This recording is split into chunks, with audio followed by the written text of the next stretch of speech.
இன்னைக்கு எங்க மாமியார் என்ன பண்ணாங்க தெரியுமா? ரூம்ல ஏதோ இன்னைக்கு ஃபேனை நிறுத்த மறந்துட்டேன்.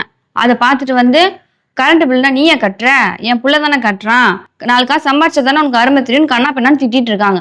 யாரு போன்ல? எங்க அம்மா. பேசு பேசு. உன் புருஷனும் அப்படித்தானா? இங்கேயும் அதே நிலைமை தான். என் மாமியார் என்ன சொன்னாலும் என் வீட்டுக்காரன் ஆமா ஆமா போட வேண்டியது. இன்னைக்கு என் மாமியார் என்ன பண்ணிச்சு தெரியுமா? யார்கிட்ட பேசுற? எங்க அக்கா கிட்ட. பேசு பேசு. அது ஏன் கேட்குற? நம்ம அம்மா வீட்டில் நம்ம எப்படிலாம் இருந்தோம், இங்கே வந்து கால கொடுமை ரொம்ப கஷ்டப்பட வேண்டியதாக இருக்கு. இன்னைக்கு எங்கள் மாமியார் என்ன பண்ணாங்க தெரியுமா? இப்போ யார் ஃபோன்ல? என் ஃப்ரெண்டு கிட்ட. சரி சரி. ஆமாடா, வந்த பொண்டாட்டியும் சரியில்லை, மாமியாரும் சரியில்லை.